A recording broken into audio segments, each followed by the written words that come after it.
I'm your host, Brother Michael Imhotep. It is Wednesday, October 27th, 2021, and we are live. Welcome to the African History Network show right here on 9:10 a.m. the Superstation, the Future Radio. Hope everybody's doing well. I'm your host, Brother Michael Imhotep, and it's been another very, very busy day today. We know the weekend is coming, and getting ready to teach 2 online courses this weekend. From the Civil War to the Civil Rights Movement and Black Power, 1865 to 1968, and understanding the transatlantic slave trade, what it didn't teach you in school. So we see we see in the news over the past few days has been the Virginia gubernatorial race. And the race is neck and neck between Terry McAuliffe, former governor of Virginia, and challenger Glenn Youngkin, who's a Republican. And we see that one of the lightning rod issues that has emerged over the past couple of weeks is one dealing with a book ban and one dealing with banning a book. And at the center of this is Toni Morrison's book, Beloved. Toni Morrison's book, Beloved, the book that came out in 1987. The book, the story is a fictitious story based upon a true story. And it won a Pulitzer Prize in 1987. And it's inspired by the true story of a woman who was a runaway slave named Margaret Garner, who runs away, and she has a 2-year-old daughter and kills her 2-year-old daughter so that her daughter is not taken back into slavery. And the novel Beloved by Toni Morrison this is what the novel is based upon. Well, this has become an issue in the Virginia gubernatorial race. And we know that there was an effort to try to have this book banned from high schools, also in Virginia. So this ties into this whole culture war that's being waged by Republicans across the country. And this is also connected to book bans that we've talked about here on this show. We talked about a couple of weeks ago, there was a story dealing with another parent in Virginia who wanted to ban another book by Toni Morrison, The Bluest Eye, or The Bluest Eyes. And this parent said that the book promoted porn. So we're going to talk about this some on today's show. And we see these culture wars continuing, being pushed by Republicans. And this one is used to galvanize support and galvanize their base to come out and vote in midterm elections, 2022 midterm elections. Number one. Number two, it's also designed to cover up for the fact that when you look at the Republican platform, they don't have any policies that are really beneficial to the majority of Americans. They're not they're not advocating for, raising the federal minimum wage to $15 an hour. They're not advocating for earned income, child tax credit. They're not really running on a platform of increasing Pell Grants. They're not running on a platform of police reform, criminal justice reform, generally speaking. They're not running on anything like that. What they are running on is white grievance. What they are running on is white grievance and culture wars. And we see critical race theory is at the center of this.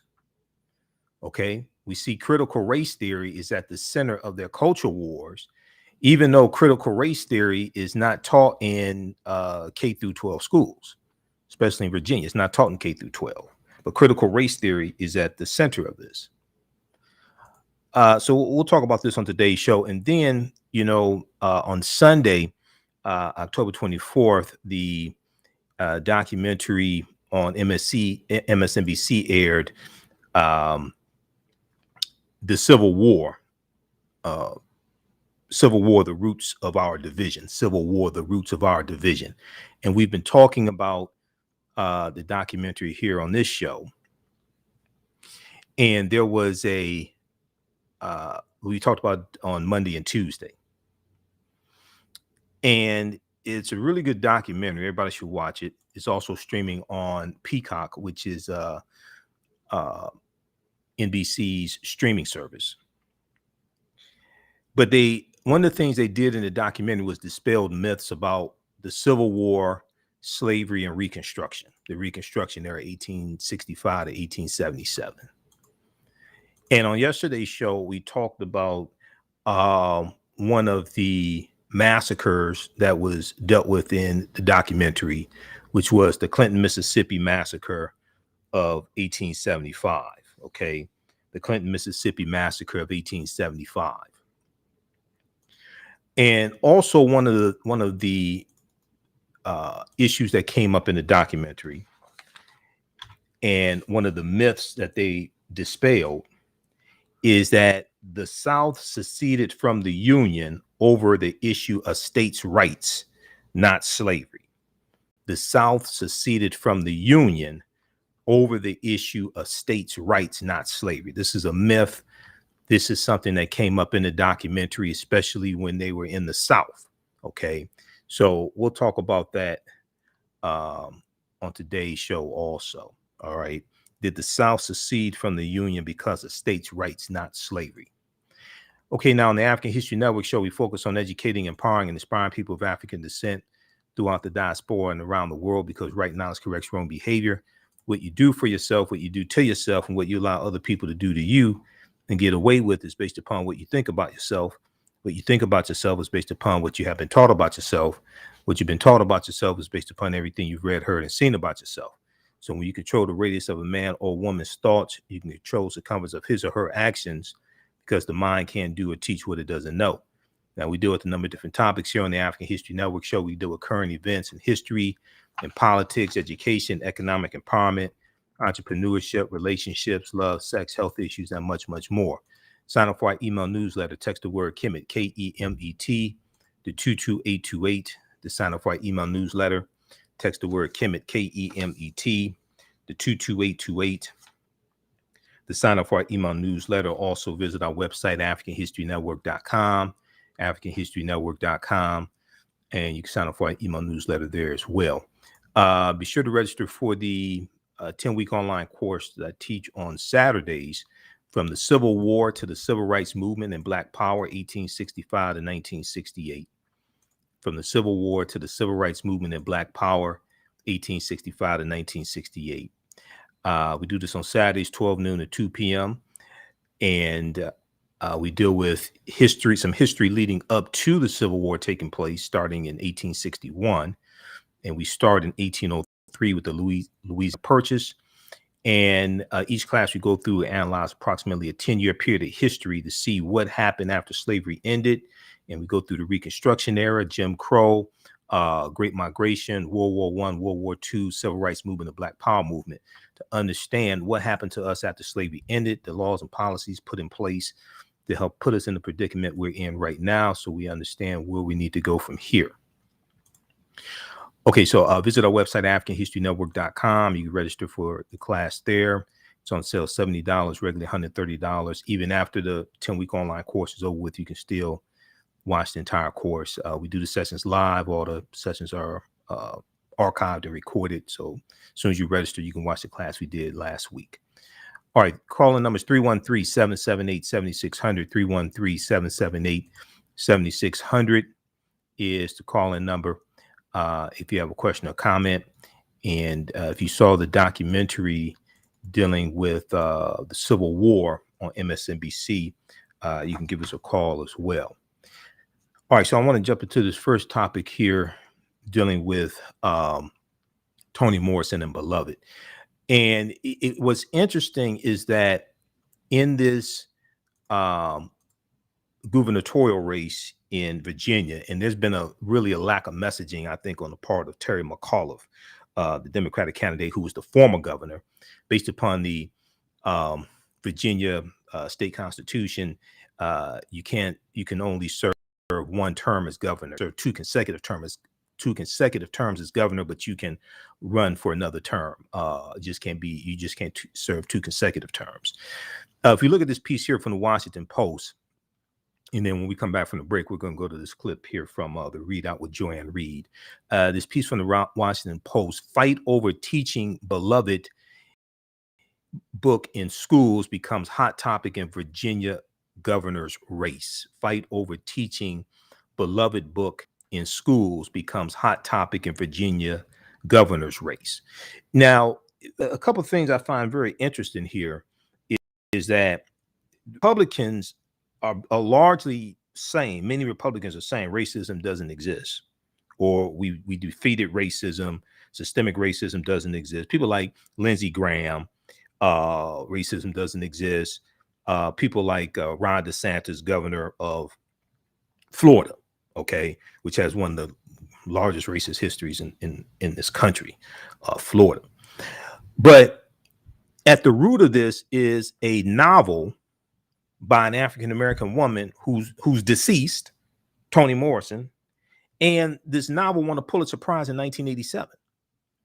Now, a Pulitzer Prize winning novel from 1987 has suddenly become the hottest topic in the Virginia governor's race, as Republican candidate Glenn Youngkin charged that Democrat Terry McAuliffe blocked parents from protecting their children from explicit classroom material while when Terry McAuliffe was governor of Virginia, while McAuliffe responded by raising the specter of book banning. So at the heart of this, we have culture wars, critical race theory, white grievance, okay, not trying protecting white children's feelings, okay. All of this is in this context here, and also not want to confront the horrors of slavery as well, and the legacy of slavery and racism and Jim Crow segregation, etc. At the heart of the issue, Beloved, the novel by Nobel laureate Toni Morrison, about a Civil War era African-American woman who kills her own 2-year-old daughter, okay, to spare her from the evils of slavery. Okay, now the novel is inspired by a true story of Margaret Garner, all right? And the novel contains graphic depictions of sex, violence, bestiality, as it portrays the horrors of slavery. But it was praised by the New York Times critic Michiko Kakutani for having, quote, the heightened power and resonance of myth, end quote. Now, it's important. So the first question, we're coming up on a break. We'll continue this on the other side of the break. But the first question somebody should ask themselves is, what type of condition existed in the U.S. that a runaway slave would kill her 2-year-old daughter so her daughter's not taken back into slavery? What were the horrors of slavery that existed? How do we reconcile with this? And here we deal with white grievance and wanting to protect white people's feelings. So instead of confronting the history, they're trying to just remove it from the curriculum and not deal with it. You listen to the African History Network show right here on 910 AM, the Superstation, the Future Radio. I'm Michael Imhotep. We'll be back in a few minutes. Stand by. Stand by. What the hell happened? Stand by. How's everybody doing? Share this broadcast on your social media platforms. Invite your friends to tune in. Stand by.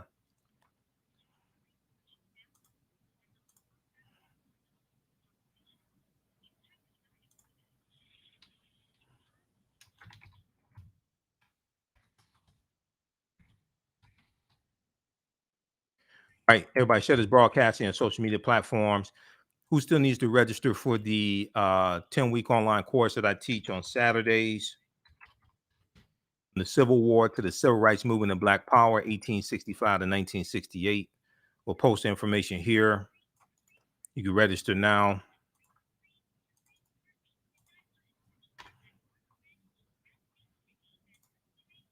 Stand by.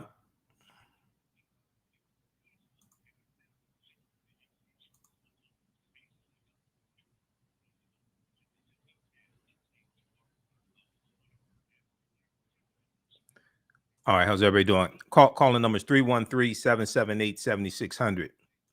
313-778-7600 is the call-in number. 313-778-7600 if you have a quick question or comment.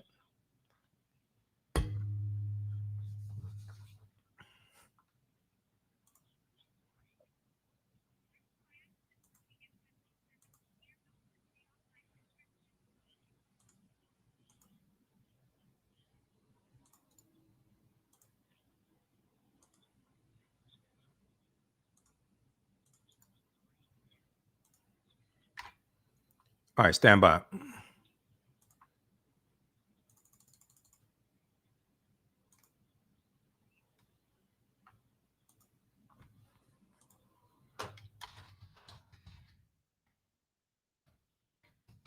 Bathroom break in 2 minutes.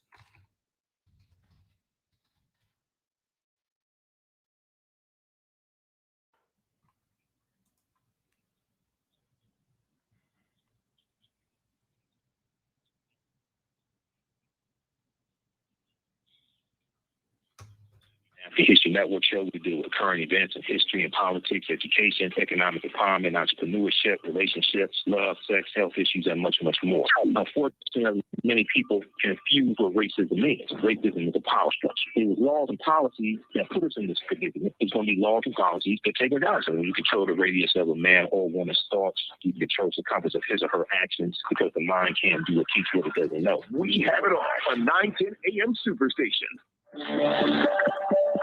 910, the Superstation, Detroit's only African-American talk radio. Welcome back to the African History Network show right here on 910 AM Superstation, the Future Radio. I'm your host, Brother Michael Imhotep. It is Wednesday, October 27th, 2021, and we are live. Calling number is 313-778-7600. 313-778-7600 is the call-in number if you have a question or comment.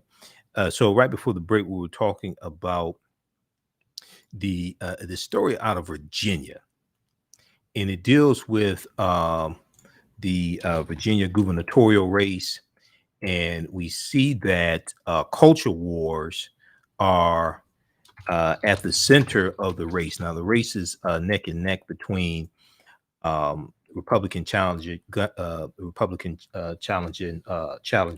Youngkin, and also Terry McAuliffe, the Democratic challenger. And Terry McAuliffe is the former governor of Virginia. Okay, the former governor of Virginia.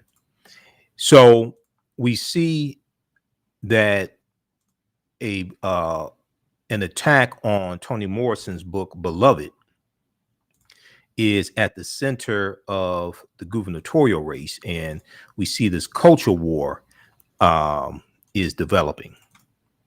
And this deals with the attack on critical race theory and Republicans weaponizing white grievance, critical race theory, all of this stuff, okay, to gin up their base. This is what all this is about, okay? And this is about galvanizing support and turnout for the 2022 midterm elections, and this is going to be a issue in the 2024 election as well, which is a presidential election. Now, keep in mind, Republicans are not pushing and promoting policies in general that are beneficial to Americans, generally speaking. That's not what they're focused on. They're focused on white grievance and cultural issues. So there's this article here from Washington Post. There was a good one. So a number of different outlets are reporting on this. CNN has an article. Toni Morrison's beloved becomes latest flashpoint in Virginia gubernatorial race. We see NBC News has a piece also. But right before the break, we were looking at this article here from the Washington Post. Fight over teaching beloved book in schools becomes hot topic in Virginia governor's race. So I'm going to go back to this article quickly. Then we're going to clip number 1, Shakita, in just a minute here. Fight over teaching beloved book in schools becomes hot topic in Virginia governor's race. So the book Beloved is a novel inspired by the true story of Margaret Garner. And the book contains graphic depictions of sex, violence, and bestiality as it portrays the horrors of slavery. So instead of talking about the conditions that existed in this country that would that created the horrors of slavery, and that would cause a mother to kill her 2-year-old child because she didn't want the child taken back into slavery and experience the horrors of slavery, they're focused on protecting white children's feelings and white people's feelings. With only a week to go until Election Day, the Tuesday, November 2nd election, we have elections here in Detroit as well. With only a week to go until Election Day, Republican challenger Glenn Youngkin released an ad on Monday, October 25th, featuring Fairfax County resident Laura Murphy, who waged a battle against the book Beloved in schools beginning in 2013 after her son, a high school senior at the school, said it gave him nightmares. While reading it for an advanced placement literature class. So she wanted the book. She said but I don't think she's read the book, but because it gave her some nightmares and has some graphic language and things like this, she wants to ban the book. Power is the ability to define and shape reality and have other people accept your definition of reality as if it were their own. See, so I really find it interesting. Now, they're not talking about banning Romeo and Juliet, which deals with a 13-year-old committing suicide after having sex. You know, they're not talking about banning Romeo and Juliet or banning say the Diary of Anne Frank that takes place during the Jewish Holocaust, and the Nazis are killing Jews. And Anne Frank and her family are hiding out, so they're not put into death camps, concentration camps. But when it comes to a novel that takes place within the context of an African Holocaust, now it's a problem. Now, Laura Murphy, who's a white female, took her fight to the Republican-led General Assembly, which passed a bill in 2016. The Republican-led General Assembly, which passed a bill in 2016 with bipartisan support to give parents the right to opt their children out of sexually explicit readings, to opt their children out of sexually explicit reading assignments, I should say. At the time, about half of Virginia school districts already followed that practice.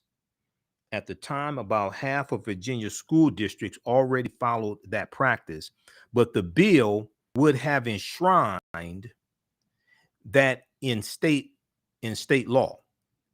Now, the name of the bill was called the Beloved Bill, named after Toni Morrison's book. So you make the target of your anger and the target of your grievance a book by an accomplished African-American female author.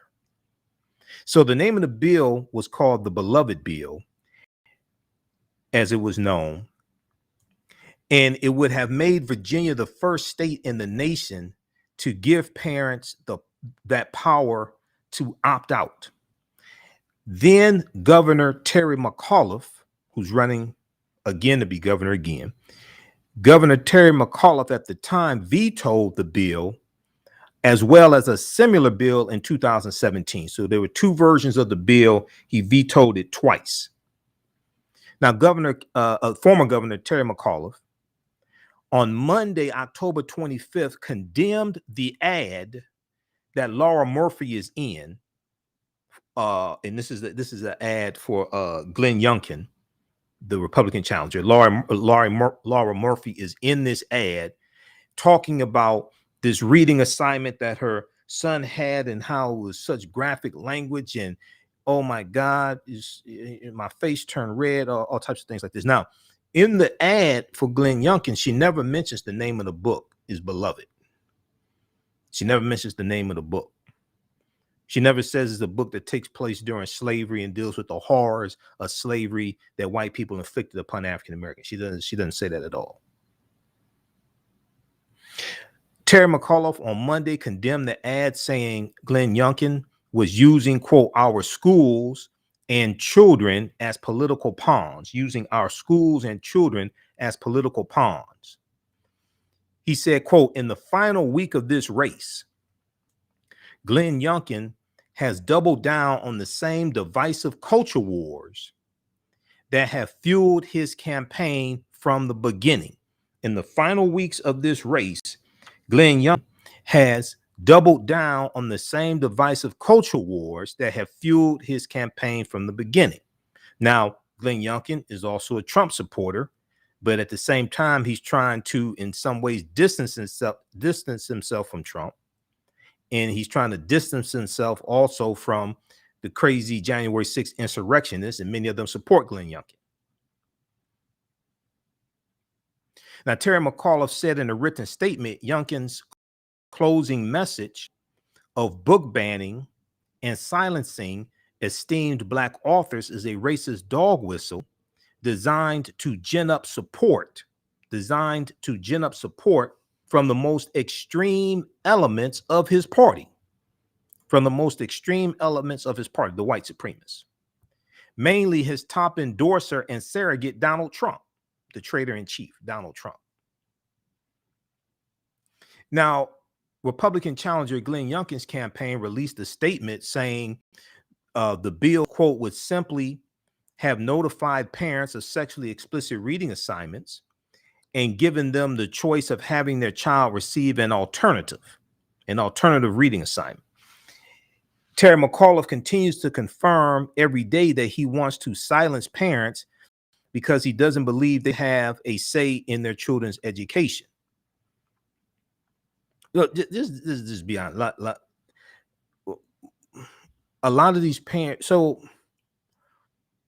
a lot of these parents complaining are showing up at school board meetings and they're being inflamed by Fox News. They're being inflamed by culture wars. A lot of these parents are just ignorant. Let me just be honest with you. A lot of these parents are just ignorant. In the 60-second video, Laura Murphy speaks directly into the camera. She said, when my son showed me his reading material, my heart sunk. It was some of the most explicit reading material you can imagine. I'm not sure which. I'm not sure where she grew up.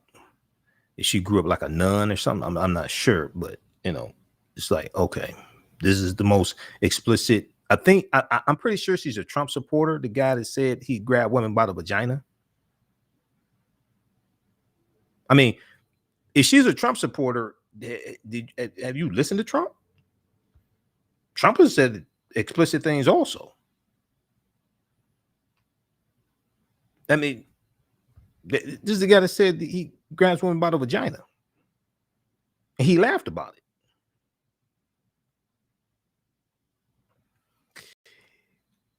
I want to go to clip number 1 here. This is from the readout with Joanne Reed, MSNBC. So they discussed this on the readout. This is from October 26th. This was Tuesday, October 26th.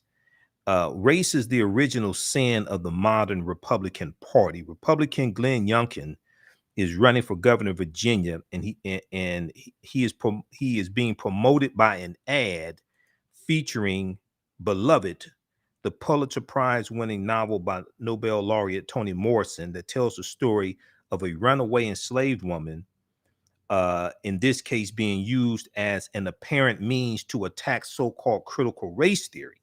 Okay, let's go to this clip, Shakita.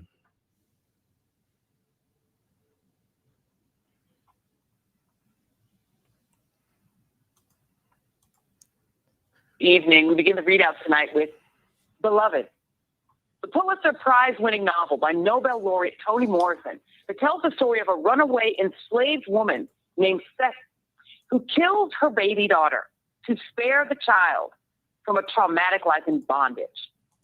Widely regarded as Morrison's masterpiece, it's almost impossible to imagine the literary landscape or even high school English class without it. The book, set both in the Reconstruction era and in pre-emancipation flashbacks, recounts the horrors of slavery and its impact on the Black psyche. But apparently, for some white parents, the real pain isn't about Black people. No. The pain is actually about them, their feelings. Back in 2013, one white parent advocated banning Beloved from Virginia schools because it gave her sons and a high school senior nightmares. That parent appeared in a new ad Monday by the Republican running for governor of Virginia, Glenn Youngkin, who has vowed to ban teaching critical race theory, which is not taught in public schools, only in law school. But no matter, he wants to ban Beloved too. Such tactics are one of the many reasons that this is the political race to pay close attention to. It tells you everything you need to know about the Republican playbook leading into next week and next year. Youngkin is locked in a dead heat with Democrat Terry Biden is scheduled to stump for McAuliffe in Arlington. Meanwhile, Youngkin is endorsed by Mango Mussolini himself, but acting just moderate enough to try to snag those suburban swing voters that he needs to prevail. The fight for the white suburban vote is happening there, but also throughout the country, even in states like New Jersey, with Republicans trying to seize control based on playing on the delicate feelings of conservative-ish white suburbanites. The tactic is nothing new. The Republicans have simply followed Trump's lead, pouring high-octane gasoline on cultural anxiety over jobs and societal change and weaponizing anything that makes white Christians feel icky, which apparently is a lot, like losing a fair election and not getting to have the president that they wanted, like having to engage in our actual history, because let's face it, this isn't a war against critical race theory, it's a war against facts and knowledge, which is why they want Beloved out, along with children's books about Martin Luther King Jr., Ruby Bridges, and Rosa Parks. Ditto on the masks and vaccines because their personal liberty trusts your right to live. This is why we see Republican Governor Kay Ivey of Alabama do a 180 on vaccines, once blaming the unvaccinated for the rise of COVID in her state, only to later order state agencies to fight federal vaccine mandates. And it's why Texas abortion bounty hunter Greg Abbott is now going after trans youth playing sports in school, triggering cis tears about trans girls kicking a soccer ball in elementary school, despite zero evidence of that being a problem in Texas or frankly anywhere. In the end, it's about throwing that let's go Brandon anti-Biden red meat to the base, which brings us back to those fragile right feelings being used to try to win purple states and the suburbs. Remember, Donald Trump lost the election in the suburbs. Its voters, especially women, fled from Trump and his party as their lives were upended by COVID. The Republicans may not want Trump back, but they definitely want his voters. And they know the only thing scarier than them and the rest of us is having to feel badly about anything. Joining me now is Aaron Haynes, editor-at-large for the 19th, Stuart Stevens, senior advisor to the Lincoln Project, and Michelle Goldberg, New York Times columnist. I suspect, Aaron Haynes, my friend, that you have feelings about this idea of banning the book Beloved because it makes not the Black people who have to go through and relive the trauma of enslavement and post-enslavement and the fact that Seth would rather die than have her child die than be a slave. No. It's the feelings of the white parents that we must ban this book. Your thoughts? Joy, Beloved. You're absolutely right. Beloved is an American classic, right? And think about the trauma that many Black students may have felt reading To Kill a Mockingbird, for example, another American classic. It's one of my favorite books. But the reality is, there was a full-blown murder in that book and a near lynching. That happened in that book. And yet we certainly regard that as a cherished American classic, not to be challenged in any way. But, lest anybody be confused here, the racial playbook is not limited to the big lie of a rigged election or voter fraud. Race-based appeals to white voters are an increasingly perennial aspect of GOP politics, and it's one, not that the former president, he latched onto that. This was not something that Republicans were following, the former president, and it's something that he recognized was an effective tool. It's one that he capitalized on in his elections, one to his success, and to the other not so much. But even if it didn't work in the presidential level in 2020, it has worked in the past down ballot, which is why it continues to be very much part of the playbook now. Race stokes fear among many white voters, which can be very motivating. It also either works to galvanize or suppress marginalized voters like, Black and brown and other minority voters, women for sure. But this is exactly why you're seeing Democrats using surrogates to directly appeal to Black voters and the party's biggest star power, from President Biden to Vice President Harris, former President Barack Obama, voting rights champion Stacey Abrams. They've both been in Virginia and New Jersey trying to shore up Black voters, even as Glenn Youngkin, mysteriously, even as he is kind of denouncing Beloved and getting on that bandwagon, is simultaneously kind of trying to tell Black voters that Terry McAuliffe is not the candidate for them because he doesn't support HBCUs in the state, and saying that he would, in fact, do this. So, Glenn Youngkin in Virginia is really trying to have it both ways in a race that is going to be super tight, where we've already seen early voting off the charts in that state with just a few days to go until the election. Yeah, indeed. And Stuart, talk a little bit about this, because this is, let me actually play a little bit of the Lincoln Project ad as we have you here. Here's a little bit of the ad that Lincoln Project's running about this race. The choice is stark. Glenn Youngkin is Donald Trump's candidate. Anti-Semitism, racism, denying gay couples the right to marry, and ugly Charlottesville hate. Terry McAuliffe believes in a different Virginia, working together, rejecting hate.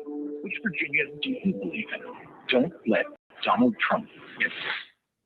And the Washington Post editorial board went in on him, saying Youngkin has run what amounts to, in some ways, to a conventional Republican campaign to get one support white conservatives and swing vote suburban moderates, but he also has indulged and encouraged Republicans who swallowed former President Trump's lie that last year's presidential election was stolen, that American elections are not to be trusted. In a moment when democracy itself is under assault, Youngkin chose to dignify a fundamental fiction that is subverting our system rather than stand up squarely for the truth. So everyone sort of sussed him out as sort of a closet Trumpkin. But what do you make of the way that he's running and the way that Republicans are trying to steal back the suburbs, essentially by saying to white parents, you've got to fear books about Black people or about white people ever having done anything that wasn't amazing? Ultimately, this is all about race. And, I wrote a book about this called It Was All a Lie. Race is the original sin of the modern Republican Party. And we used to, as Republicans, admit this and try to change at least. I mean, Ken Melman went before the NAACP in 2005, chairman of the party, and apologized for the Southern strategy. All that's out the window now. Introducing the new City Custom Cash Card, a different kind of card that rewards Rashida where her spending is trending. Stand by, Just Shakita, ask overly a second. Hold confident DIY Rashida. Wait, is this the right wall? Or last-minute gift shopping, Rashida? Hey, I'm putting Shakita, a do me a bow favor. on it. Pause the clip for a second. Even sneaking away for a vacay, Rashida? I've earned this, okay? Literature Prize. It embodies all of these things. It's Hey, about Shakita, do me a favor. denying Stop the clip. history, as you were saying. It's about race. And look, what is this about cancel culture? They're trying to cancel our only African-American female Nobel laureate in literature. It just shows the complete fraudulent nature of the entire Republican ethos now. Okay, but back that From clip. head to bite. back that clip up about 2 minutes, please, because it was another clip playing on my end, and I had to pause things here. Back that clip up about 2 minutes. I want to get the rest of it. That was author Stuart Stevens, who wrote a book about how it was all a big lie. He was one of the panelists there with Joy Reid. So what this deals with is the dynamics in the Virginia gubernatorial race. And we know it was in Virginia in 1619 when the White Lion pirate ship comes in to Virginia and trades 20 and odd Africans for food, water, and food stuff. Okay, so okay, do we have it? Just go ahead and play the rest of that clip.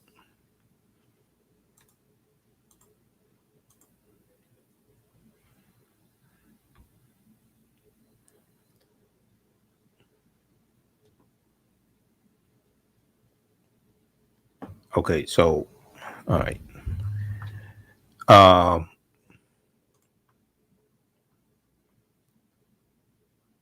Okay, read this article here from the Washington Post. Fight over. Okay, go ahead with the rest of the clip. In on him, saying Youngkin has run what amounts to, in some ways, to a conventional Republican campaign. He wants to court white conservatives and swing vote suburban moderates, but he also has indulged and encouraged Republicans who swallowed former President Trump's lie that last year's presidential election was stolen, that American elections are not to be trusted. In a moment when democracy itself is under assault, Youngkin chose to dignify a fundamental fiction that is subverting our system rather than stand up squarely for the truth. So everyone sort of trusts him out as sort of a closet Trumpkin. But what do you make of the way that he's running and the way that Republicans are trying to steal back the suburbs, essentially by saying to white parents, you've got to fear books about black people or about white people ever having done anything that wasn't amazing? Yeah, ultimately, this is all about race. And, I wrote a book about this called It Was All a Lie. Race is the original sin of the modern Republican Party. And we used to, as Republicans, admit this and try to change at least. I mean, Kim Melman went before the NAACP in 2005, chairman of the party, and apologized for the Southern strategy. All that's out the window now. This is really a pretty straight up, simple race. Donald Trump lost Virginia by 10 points on November 3rd, 2020. If you didn't vote for Donald Trump on November 3rd, 2020, why would you vote for him on November 2nd, 2021? These Trump's candidates. And this whole issue over the only African American woman to win the Nobel Literature Prize, it embodies all of these things. It's about denying of history, as you were saying. It's about race. And look, what is this about cancel culture? They're trying to cancel our only African American female Nobel laureate in literature. It just shows the complete fraudulent nature of the entire Republican ethos now. Hey, David here, host of College Game. Okay, all right, pause it there. Pause it right there. Okay, all right. So read the rest of this article here. That's a good segment from Joanne Reed. I think they have one on the Black News Channel as well. I was trying to find that one. I was pressed for time and didn't have time to find that. A couple of things that are interesting to note. Well, one thing that's interesting to note, because I'm looking at my notes here and I talked about some of the other ones. Uncle Tom's Cabin, written in 1852 by Harriet Beecher Stowe. Uncle Tom's Cabin exposed America to the horrors of slavery. That book was banned in Maryland. When you go research Uncle Tom's Cabin, came out in 1852. The book was banned in Maryland, and the book helped galvanize the abolitionist movement. All right.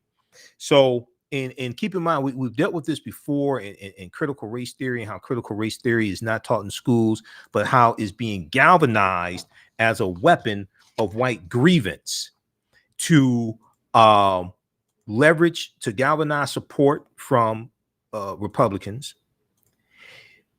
get them to come out to school board meetings and raise hell, run for school board office, take over local school boards.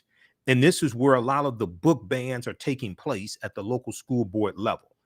Read this article here from NBC News. We talked about it before. Critical race theory battle invades school boards with help from conservative groups. And the impetus of this was Donald Trump. The impetus of this was Donald Trump in September 2020, when Donald Trump did an executive order. This is why in 2016 I was warning people about how dangerous Trump was and said Trump had to be stopped. And people thought this was a game. It thought this was just one person versus another person. It was like, no, there's 4,000 people that Trump has to hire in the West Wing of the White House, or the West Wing of his administration, in his administration, about 4,000 that he has to hire in his administration. Conflicts like this are playing out in cities and in towns across the country amid the rise of at least 165 local and national groups that aim to disrupt lessons on race and gender, according to an NBC News analysis of media reports and organizations' promotional materials. Reinforced by think tanks, law firms, and activist parents, these groups have found allies and families frustrated over COVID-19 restrictions in schools, and have weaponized the right's opposition to critical race theory into a political rallying point. We know that Stephen K. Bannon, who is going to be, they're going to issue a warrant for his arrest because he's defying congressional subpoena. Stephen K. Bannon on his podcast a few months ago said that the way to political power in this country is through local school boards. And that particular episode of his podcast has been downloaded millions of times. In this piece, deal with Trump, and I think this is the one where they talk about Trump in 2020. I think this is the one is here. Yeah. Okay. So there was an executive order that Trump did in September 2020 banning critical race theory, critical race theories used by federal agencies. Okay. And from that, all this mushroomed from that inflection point, all of this mushroomed. Okay. So read this piece here from NBC News. Critical race theory battle invades school boards with help from conservative groups. In towns nationwide, well-connected conservative activists and Fox News have ramped up the tension in fights over race and equity in schools. So we should be looking at, in our organizations, I think should be looking at going after Fox News advertisers, because we're spending dollars with these corporations that then take money and spend it on a right-wing propaganda network like Fox News that promotes white supremacy, racism, attacking critical race theory, attacking Black Lives Matter, things like this. We have to stop financing our own dehumanization. This is from June 15, 2021. All right. I want to go quickly here to this next topic here. Also, if you'd like this type of information, you support the African History Network, $ the AHN show through Cash App, $ the AHN show through Cash App. Also through PayPal, paypal.me/the AHN show, paypal.me/the AHN show. Okay, so we talked about on Monday and Tuesday show, we dealt with the documentary from MSNBC, Civil War, The Roots of Our Division. Okay, and it deals with slavery and the Civil War, especially Civil War 1861, 1865, and it deals with Reconstruction era also, 1865 to 1877, and how the way history of the Civil War and Reconstruction is taught, how that differs based upon which region of the country you live in, how that differs based upon which region of the country you live in. Okay, so one of the things that the documentary did was dispel myths about slavery and Reconstruction, things like that. So we want to look at this one right here, because this came up in the documentary. And the documentary is executive produced by Dr. Henry Louis Gates Jr. and actor Brad Pitt. And the producer of the film is Erica Dilday, and the director is Rachel Boyton. But one of the things that came up in the documentary is the South seceded over states' rights. This is one of the myths. The South seceded over states' rights, not slavery. It wasn't slavery, it was states' rights, or it was slavery wasn't really that important. It was mainly states' rights. And this is part of this whole revisionist history that is told to make white people feel more comfortable. Some white people feel more comfortable with the oppression of African Americans. This is this revisionist history called the Lost Cause, which has been pushed for about 150-year initiative, pushed by the South to push this revisionist history. Okay, now those watching on Facebook and YouTube, keep watching. We're going to keep broadcasting for a couple more minutes and talk about dispelling this myth. Be sure to visit our website, AfricanHistoryNetwork.com, AfricanHistoryNetwork.com. You can register for the 10-week online course I teach on Saturdays, 12 noon to 2 p.m. Eastern Standard Time, from the Civil War to the Civil Rights Movement and Black Power, 1865 to 1968. And we do the sessions live. All the sessions are archived and recorded. You can watch them anytime. As soon as you register, you can watch the class we did last weekend. Okay. And even after the course is over with, you can still go through and watch the full 10-week class. It's on sale $70, regularly $130. The other class I teach is Understanding the Transatlantic Slave Trade, what they didn't teach you in school. That's on Sundays, 12 noon to 2 p.m. Ancient Kemet, the Moors, and the Maafa, Understanding the Transatlantic Slave Trade, what they didn't teach you in school. We're out of time here. Right now, it's correct wrong behavior. It's not over till we win. Wakanda forever. We'll talk to you tomorrow. Peace. All right, stand by, everybody. Stand by. Okay. Let's keep going. Okay, let's deal with this. Then I have to get out of here. So the South seceded over states' rights. And this was when they were filming different portions of the documentary and they were in the South. This is something that you heard come up. All right. Now, this article is from Dr. James Loewen. James Loewen, Emeritus Professor of Sociology at the University of Vermont, is the author of the book Lies My Teacher Told Me, Lies My Teacher Told Me, and the Confederate and Neo-Confederate Reader. James Loewen just passed away a couple of months ago also. Okay. This is from February 26, 2011.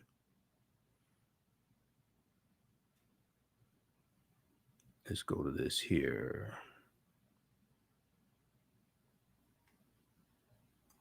And we have Lies My Teacher Told Me right here.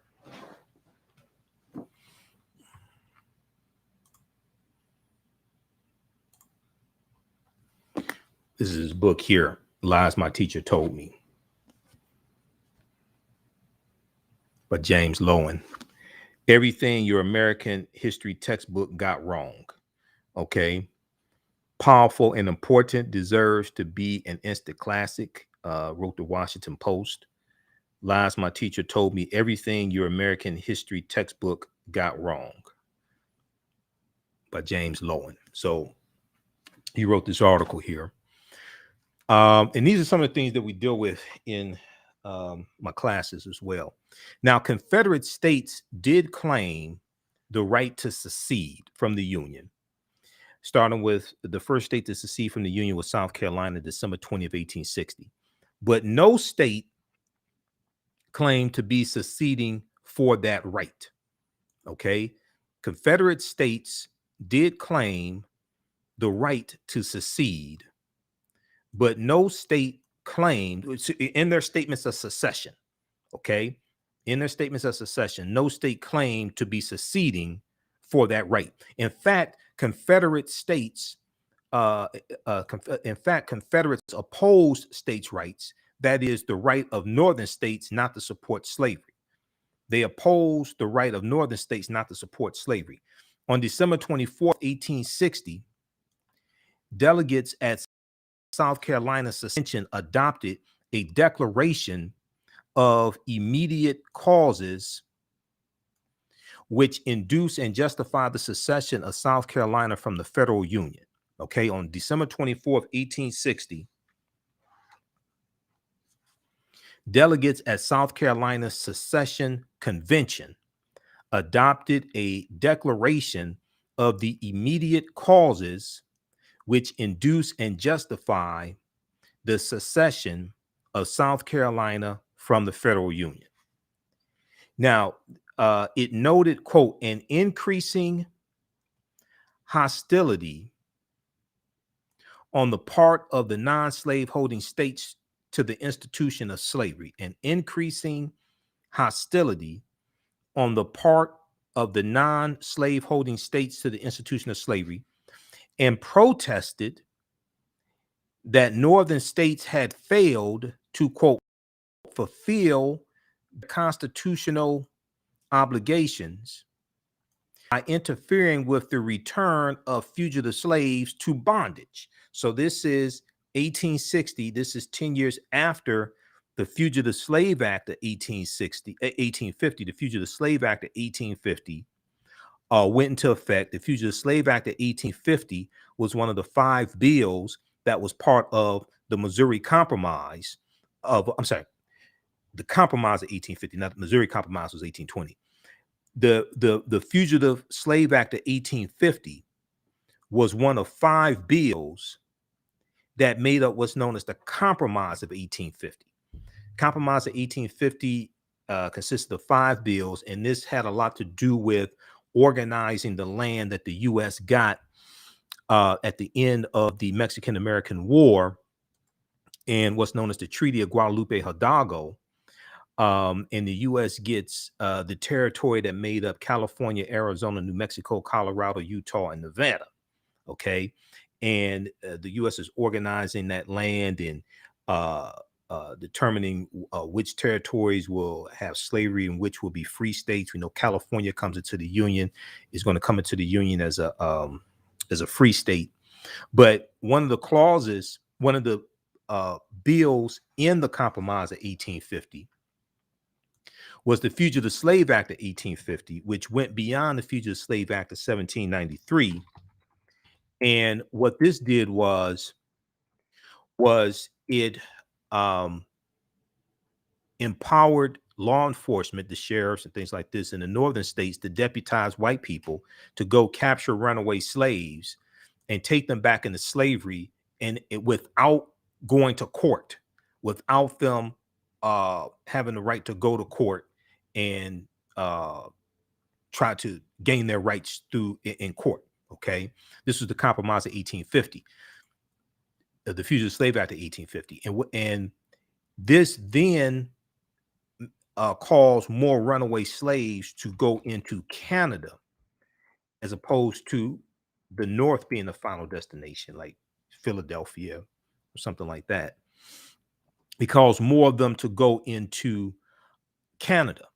Okay, and the Fugitive Slave Act intensifies the abolitionist movement. In the movie Harriet about Harriet Tubman, the Fugitive Slave Act of 1850 is part of the context, the historical context that movie is takes place in. Main points of the Compromise of 1850 was made up of 5 separate bills. One, it permitted slavery in Washington, D.C., but outlawed the slave trade. Permitted slavery in Washington, D.C., but outlawed the slave trade. We know that in the slave trade is dealing with the bringing Africans into the country to enslave them, the international transatlantic slave trade. We know that the international transatlantic slave trade was abolished January 1st, 1808 by the U.S. Congress. That law goes into effect January 1st, 1808. And but it was still legal to own slaves within the country, and it was still legal to sell them. 2, the Compromise of 1850 added California to the Union as a free state. Also, it established Utah and New Mexico as territories that could decide via popular sovereignty if they would permit slavery. So popular sovereignty meant it left up to the people living in those territories to determine whether or not they were going to have slavery, or it be free territory as opposed to it being dictated by the federal government. And the Compromise of 1850 is going to be one of the things that leads to the Civil War taking place. It helps galvanize the abolitionist movement, just like the Kansas-Nebraska Act of 1854 helps galvanize the abolitionist movement, just like the Missouri Compromise of 1820 does the same thing. Louisiana Purchase of 1803, which gave the U.S. more territory. The U.S. gets 828,000 square miles of land from France due to the Haitian Revolution. And this gives in some of those territories more land for slave owners to grow crops and increases the demand for enslaved Africans also, which intensifies the abolitionist movement also. And then 2 years after 1850, we have Harriet Beecher Stowe's book, Uncle Tom's Cabin, that comes out.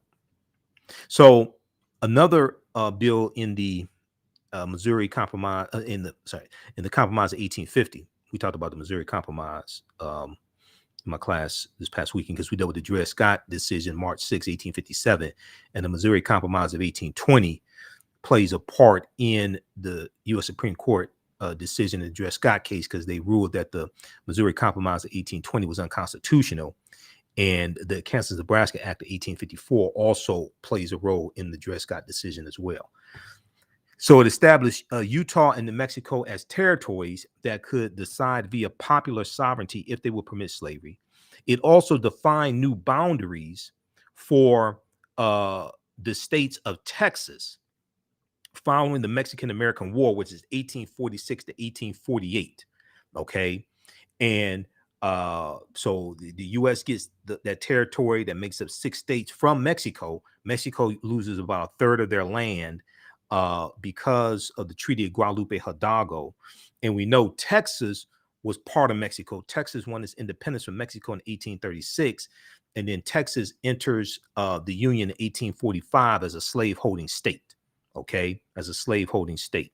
So it defined boundaries from the state of Texas following the Mexican-American War, removing, what's up even more, removing its claims to parts of New Mexico, but awarded the state $10 million in compensation. Okay, now the Fugitive Slave Act of 1850 was the 5th bill in the Compromise of 1850. The Fugitive Slave Act of 1850 requires citizens to assist in apprehending runaway slaves and denied enslaved people a right to trial by jury. Denied enslaved people a right to trial by jury. The Fugitive Slave Act of 1850 was passed by, so the first Fugitive Slave Act was passed by Congress in 1793. That was signed into law by George Washington, who was a big-time slave owner. And it authorized local governments to seize and return people who had escaped slavery to their owners while imposing penalties on anyone who had attempted to help them gain their freedom. The Fugitive Slave Act of 1793 encountered fierce resistance from abolitionists, many of whom felt it was tantamount to kidnapping. Now, the Fugitive Slave Act of 1850 goes even further than the one in 1793, and it commanded citizens to assist in the capture of runaway slaves and denied enslaved people the right to a jury trial. Denied enslaved people the right to a jury trial. It also placed control of individual cases in the hands of federal commissioners who were paid more for returning a suspected slave than for freeing them.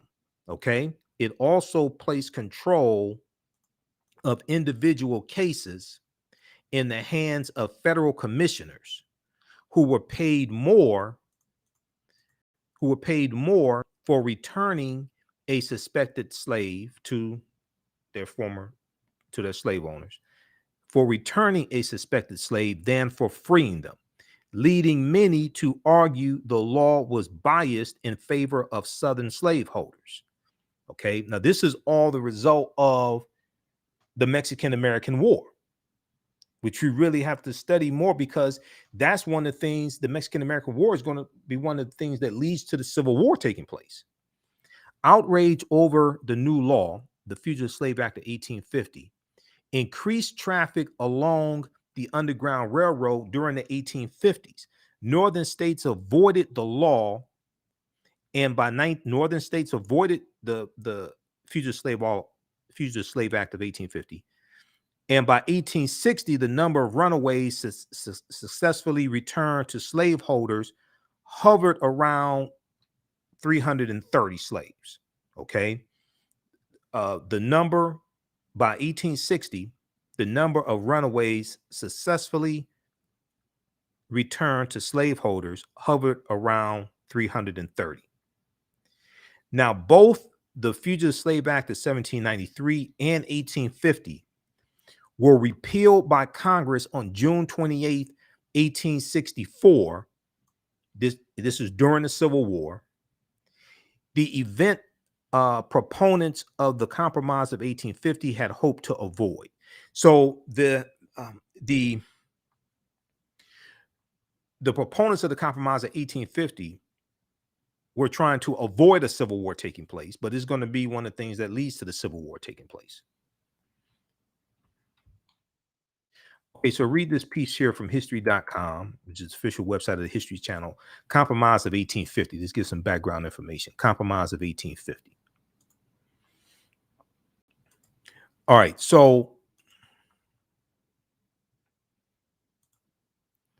if we go back and look at this here. Okay, 5 myths about why the South seceded.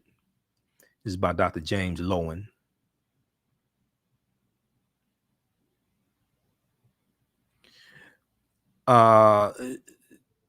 So it talks about the delegates at South Carolina Secession Convention.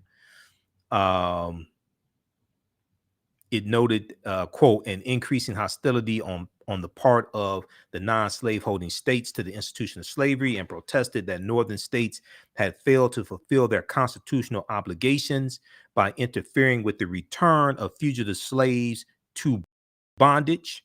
Slavery, not states' rights, birthed the Civil War. Slavery, not states' rights, birthed the Civil War. Now, South Carolina is also where the Civil War started, and they were the first state to secede from the Union as well. South Carolina was further upset that New York no longer allowed slavery transit. In the past, if Charleston, South Carolina, if Charleston gentry wanted to spend August in the Hamptons, they could bring their cook along, or their slave. No longer, and South Carolina's delegates were outraged. South Carolina's delegates were outraged. In addition, they objected that New England states let black men vote and tolerated abolitionist societies. Okay, so this is in like 1860, and in New England, African American men are voting. According to South Carolina, states should not have the right to let their citizens assemble and speak freely when they said threatened slavery. According to South Carolina, states should not have the right to let their citizens assemble and speak freely when what they said threatened slavery. I should say, when what they said threatened slavery. Now, other seceding states echoed South Carolina. Our position is thoroughly identified with the institution of slavery. Our position is thoroughly identified with the institution of slavery, the greatest material interest of the world. Now, this is what Mississippi said in their this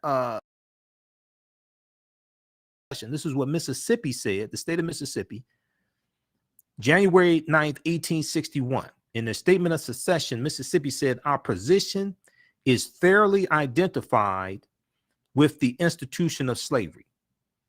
Quote, its labor supply, the product which constitutes by far the largest and most important portions of the commerce of the earth. A blow at slavery is a blow at commerce and civilization. This is what the state of Mississippi said in their statement of secession of why they were seceding from the Union. Okay, January 9th, 1861. Its labor supplies the product which constitutes by far the largest and most important portions of the commerce of the earth.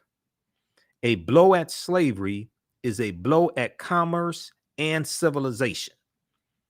So when you read their statements of secession, these southern states make it clear. This is at the heart of this. This was about them maintaining slavery, which they said was essential to their way of life. Okay. And if we look at, let me see if I have it here. Because with Texas, and I'm going to see if I have my notes here. With Texas, in their statement of secession, Texas said that slavery was good for everybody. Let me see. Do I have it here? It may be in my other notes.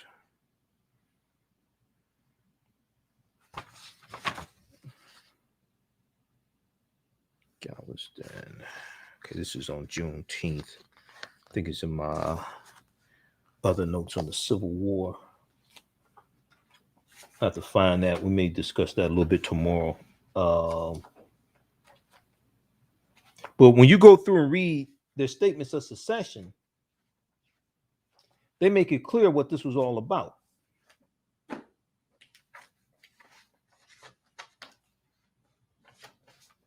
Okay, I think it's in my other notes. Let me see, where is that?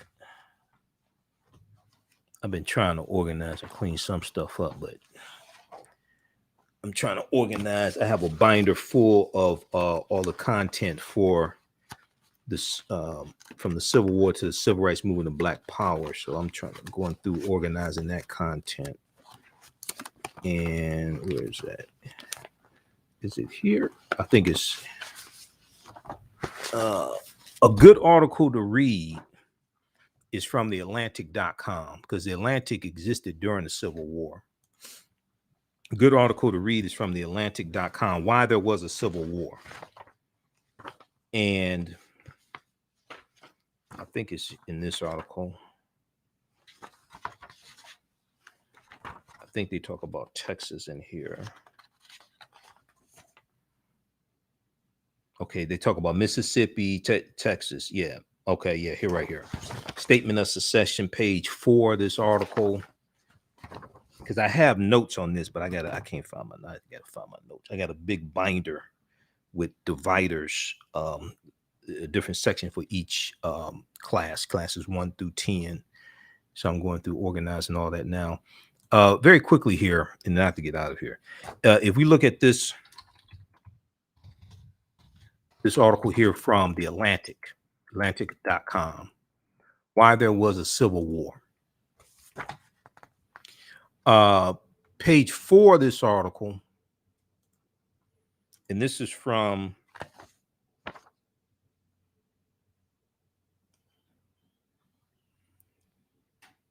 I'll pull up the year this is from. Why there was a Civil War. Some issues aren't amenable to deal making. Some principles don't lend themselves to compromise, by Yoni Applebaum, May 1st, 2017.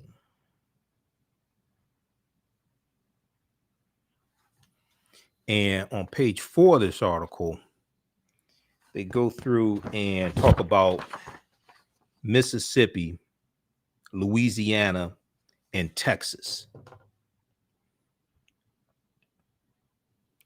Okay, let's go through.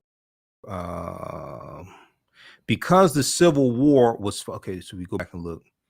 By the Civil Rights era, historical interpretations of the Civil War were shifting. By the Civil Rights era, historical interpretations of the Civil War were shifting. Historians looked more closely at slavery and saw a rapidly expanding, even thriving system. A rapidly expanding, even thriving system.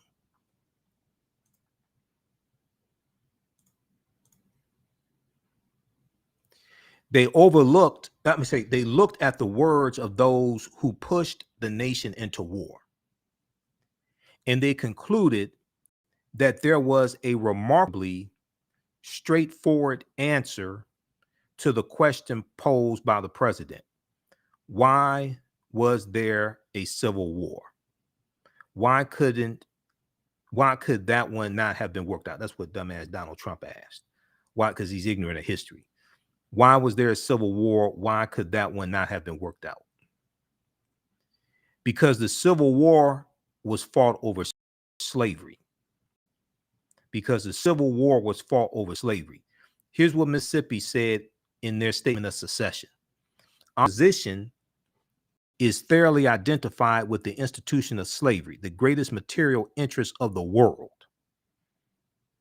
Our position is thoroughly identified with the institution of slavery, the greatest material interest of the world.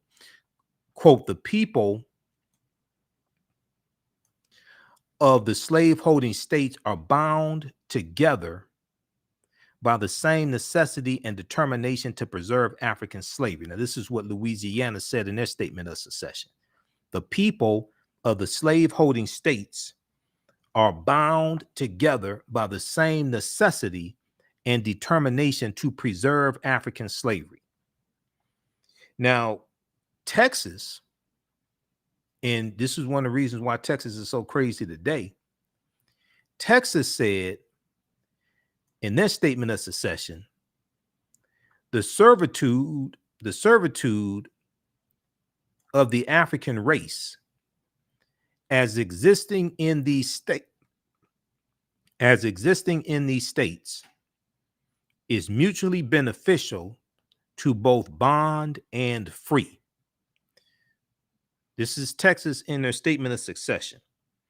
Texas said the servitude of the African race as existing in these states is mutually beneficial to both bond and free, and is abundantly authorized and justified by the experience of mankind and the revealed will of the Almighty Creator as recognized by all Christian nations, end quote. This is what Texas said in their statement of secession. Texas made the argument that the system of slavery was beneficial to enslaved Africans and the white people who enslaved them. They're saying this is a good system. This benefits everybody. I'm not sure how many slaves they polled to ask, is this a good system? Is this, beneficial for you? I'm not sure how many slaves they polled on this.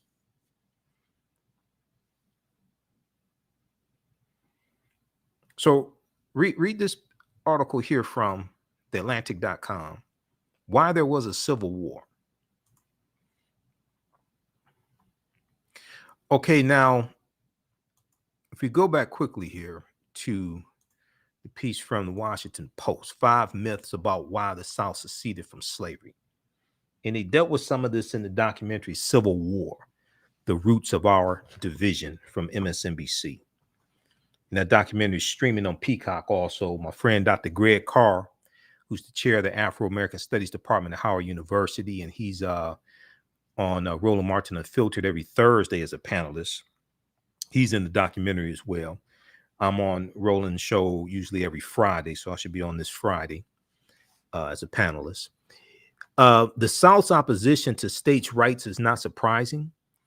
Until the Civil War, Southern presidents and lawmakers had dominated the federal government. The people in power in Washington always oppose states' rights.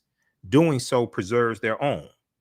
The people in power always oppose states' rights. Doing so preserves their own.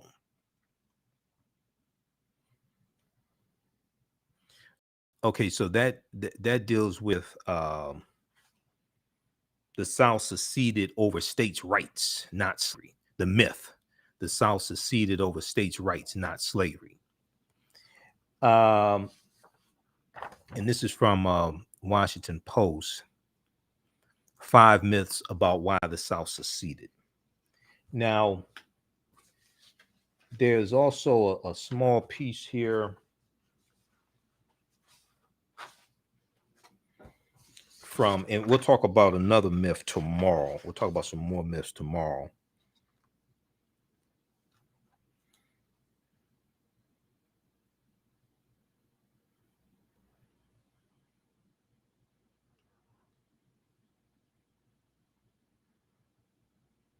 Okay. All right, we'll leave it there.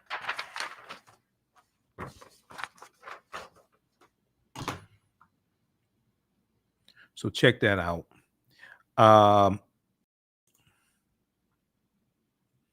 Okay, be sure to follow us on our Facebook fan page, The African History Network, The African History Network, and our YouTube channel, Michael Imhotep, Imhotep. These are some of the things that we deal with in the 10-week online class that I teach, and we do a PowerPoint presentation. We have book references, articles, video clips, everything. So it's a very engaging class. You can see me, I can't see you, so you don't have to worry about getting dressed for the class or anything like that. But we also deal with some history leading up to the Civil War, and we go through and look at the Civil War. And this past weekend, we looked at the we dealt with Reconstruction, and then we started dealing with the presidential election of 1876. Presidential election of 1876, Rutherford B. Hayes versus Samuel J. Tilden. And we know on yesterday's show, when we talked about the Clinton, Mississippi massacre of 1875, that was during Reconstruction, and that centered around an election. That centered around politics and an election. And we're going to see that some of these massacres centered around politics and political power. All right, let's see, where are we here?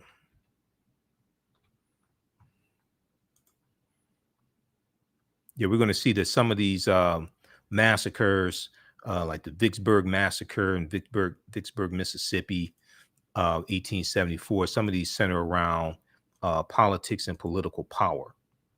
And we're going to see that in the Clinton, Mississippi massacre of 1875.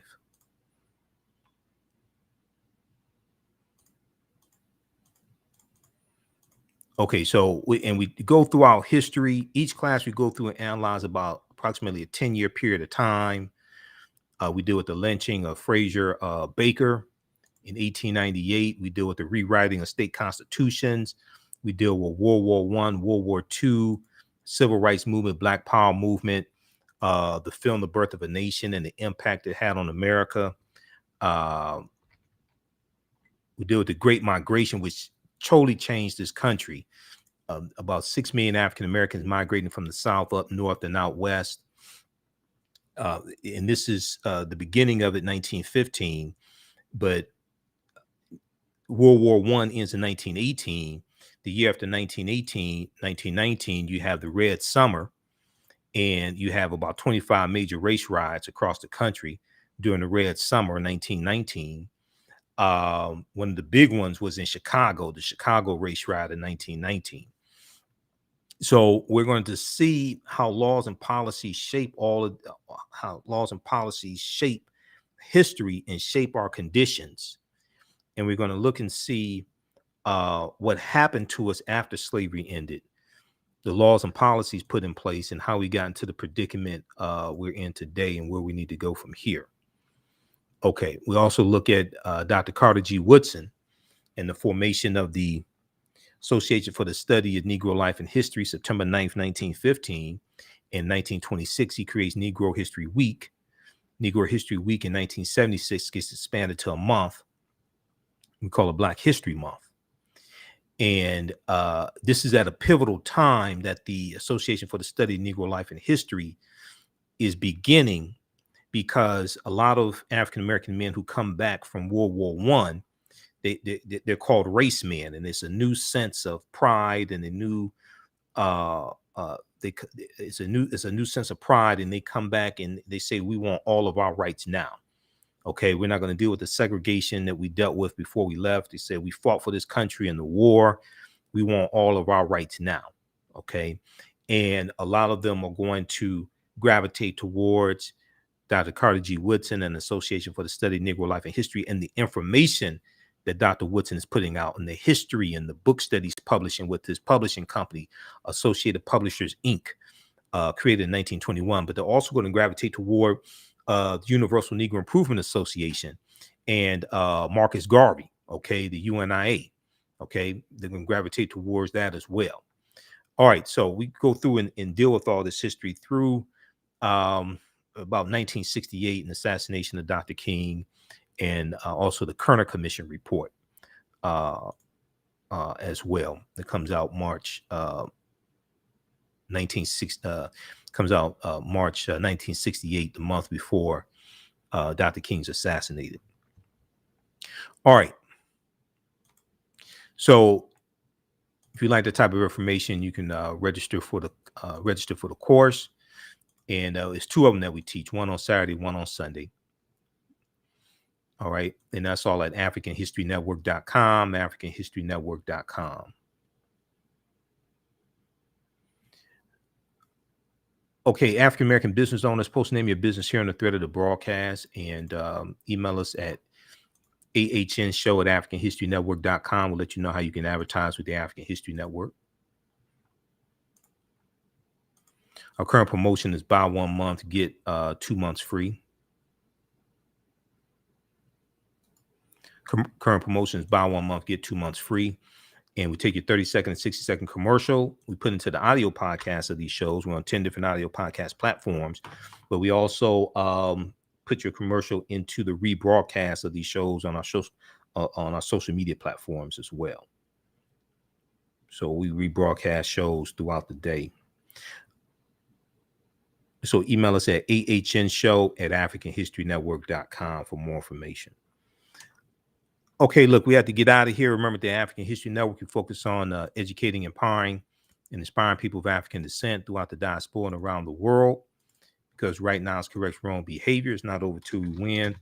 Wakanda forever.